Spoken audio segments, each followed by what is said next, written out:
Friends, during this current surge of COVID-19 cases, many hospitals badly needed oxygen cylinders. Here, I will going to talk about a device which can generate 90 to 95% pure oxygen by itself, which could be very useful for the people badly affected by COVID-19. The name of the instrument is oxygen concentrator. So in this video, I am going to discuss what actually an oxygen concentrator is and how it works. So friends, let's start the video. Before discussing how an oxygen concentrator works, it is very necessary to understand that what is the exact composition of air molecules.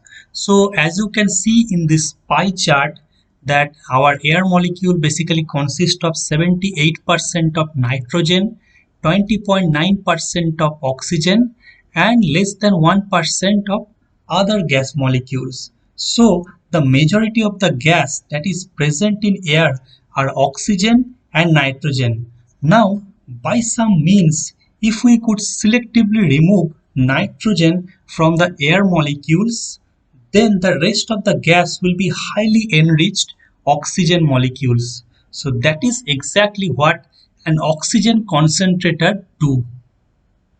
So as you can see that in an oxygen concentrator, the atmospheric air molecules pass through it, and after passing through this oxygen concentrator, what we are getting is an oxygen enriched air, and this oxygen enriched air has 90 to 95% pure oxygen in it.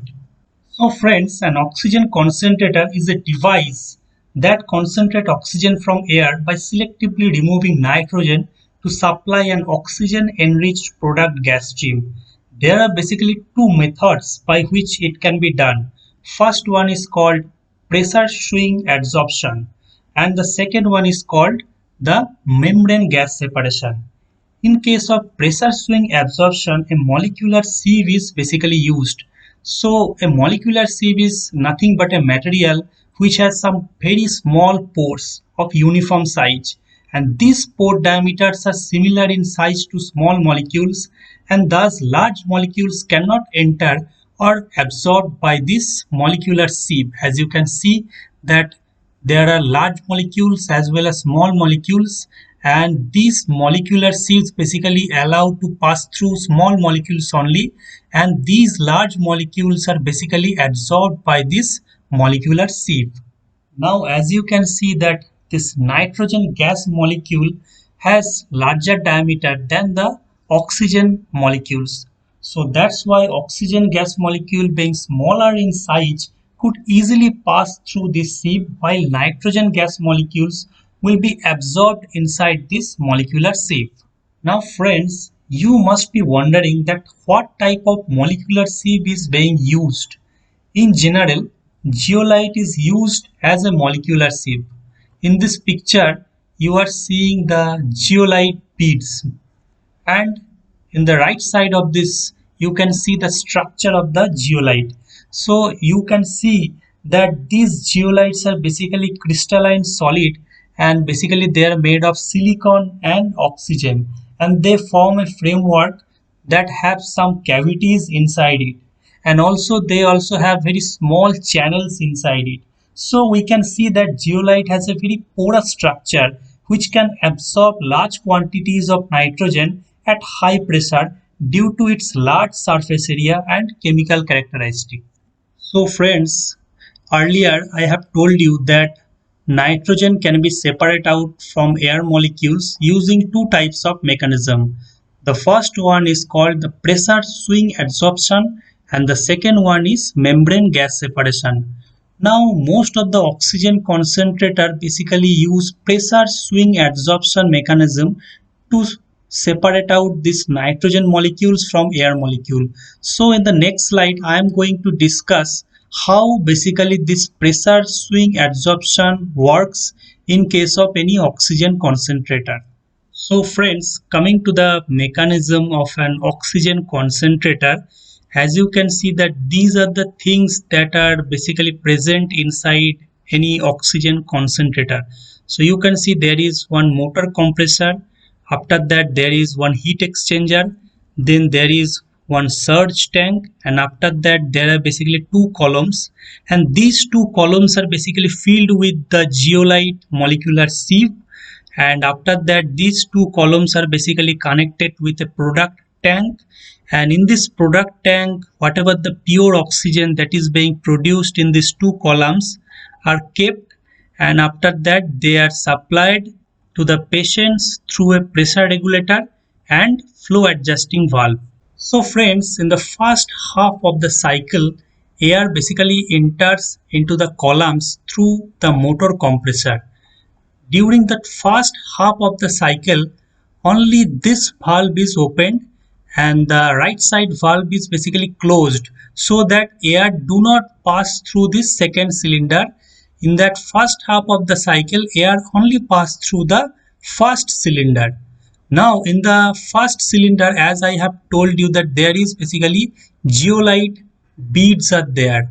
Now as the air pass through this first cylinder, the pressure inside the first cylinder gradually increases, and it increased up to 2.5 times than the atmospheric pressure, and in that high atmospheric pressure nitrogen gas molecules are being absorbed by the zeolite molecular sieve that is present in the first column, and now whatever the gas that is present inside this first column is pure oxygen, and this oxygen is basically passed through the product tank when a valve is basically opened up, and they are basically kept reserved inside this product tank. Now in the second half of the cycle, what happened that the valve that is previously opened in the first cycle is now closed, and the valve that is previously closed in the first cycle is now opened up. So now air is basically passed through the second cylinder, and now the air do not enters into the first cylinder. Now the same thing happened inside this second cylinder what was happened in the first half of the cycle, and the pure oxygen that is being produced inside this second column is also goes through the product tank when the valve is being opened up. Now during both of this cycle, it is ensured that the oxygen concentration inside this product tank do not fall below 90%. Now these oxygen that is basically generated or reserved inside this product tank are basically given to the patients through an oxygen hose, and the purity of this oxygen that is being given to the patients through the oxygen concentrator is about 90 to 95%. Okay, so this is the videographic representation of the mechanism that is happened inside the oxygen concentrator. So as you can see that air is basically drawn by this motor compressor to the first cylinder during the first cycle and second cylinder during the second cycle, and the pure oxygen that is being produced in the first half of the cycle as well as second half of the cycle are basically goes to this product tank, and from this product tank the oxygen is basically directed to the patients through a pressure regulator and flow meter adjusting valve. So friends, there is one flow meter that is being connected to the oxygen reservoir. It controls the flow of oxygen to the patients. Now suppose the oxygen concentrator can generate 5 liter oxygen per minute. However, if the patient require 2 liter per minute oxygen, we can control it through the regulator knob. And as you can see now it is adjusted to 2 liter per minute, and this oxygen pass through the humidifier bottle to the patients, so the dry oxygen pick up some moisture and delivered to the patient. So friends, this is how a portable oxygen concentrator work. So I hope that you like this informative video, and if you do like this video, you can share it with your friend, and also you can subscribe to my YouTube channel Chembiosis. Now that's it for this lecture, and I hope that you enjoy it, and I will see you soon with another interesting video. Till then, take care of yourself. Bye bye.